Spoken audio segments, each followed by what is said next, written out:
উত্তর বাঁকুড়ার অন্যতম জনপ্রিয় সার্বজনীন দুর্গাপুজোর থিম দীর্ঘ 14 বছর ধরে এলাকায় দর্শনার্থীদের মন জয় করেছে। এবার 15তম বর্ষে তাদের থিম হিমসাগরে কল্পলোক। পুজো ও মণ্ডপে দূষণমুক্ত জলাশয় আর পরিবেশ রক্ষায় বার্তা দিচ্ছেন উদ্যোক্তারা।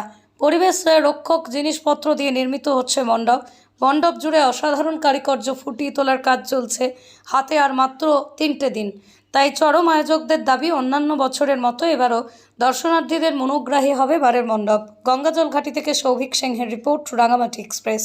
উদয়নের সঙ্গে সঙ্গে সমস্ত যারা অঙ্গাঙ্গিকভাবে জড়িত তাদেরকে শুভ শারদীয়ার প্রীতি শুভেচ্ছা, আন্তরিক অভিনন্দন।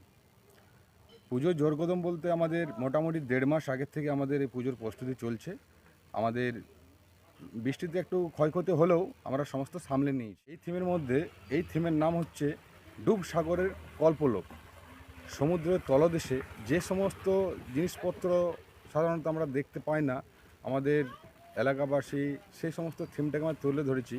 যেমন জেলিফিশ, নুড়ি, পাথর, এই সমস্ত জিনিস দিয়ে আমরা এই থিমটা তৈরি করছি। সম্পূর্ণ পরিবেশ বান্ধব ম্যাটেরিয়ালস, যেমন আমাদের চটের বস্তা, কাঠ গুঁড়ো, রং তুলি, এই সমস্ত জিনিস দিয়ে আমরা এই থিমটাকে তুলে দিই। বড় হওয়ার জন্য যে আছে আমাদের বিশিষ্ট সমাজসেবী শ্যাম মিশ্র এবং পুজো কমিটির সভাপতি স্বপন বাড়ি মহাশয়, ওদের উদ্যোগে এই পুজোটা আমরা ছোট থেকে বড় করে তুলতে পেরেছি। তাদেরকে আমরা অসংখ্য ধন্যবাদ জানাই আমাদের ক্লাব এবং আমাদের গ্রামবাসী বৃন্দ তরফ থেকে।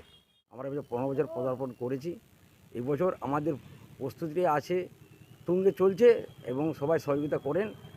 আমাদের বিশেষ এই বছর মুহূর্তে আছে ডুবসাগরের কল্পতরু, যেটা আমাদের সামুদ্রিক জিনিস আছে কিছু যে আমরা দেখতে পাই না। গ্রামের মানুষ, আমরা পাড়া গ্রামের মানুষ, এটা আমরা সমুদ্রের মধ্যে থাকে ওটাকে তুলে ধরেছি আমরা। সেটা আমাদের বিশেষ এই বছর আমাদের চমক আছে। তো আমরা পরিবেশ যেভাবে দূষণ হয় সেটাকে আমরা মুক্ত করার জন্য আমরা সাধারণত আমরা চট, কাপড় এইসব জিনিস তৈরি করেছি এবং পরিবেশটাকে সুস্থ রাখার জন্য মানুষকে বার্তা দিতে চাই পরিবেশ দূষণ থেকে মানুষ মুক্তি হোক। আপনার নাম? মানিক মণ্ডল, আমি প্রধান নটেমনি গ্রাম পঞ্চায়েতের উদয়ন সঙ্গে সহসভাপতি পূজা কমিটি।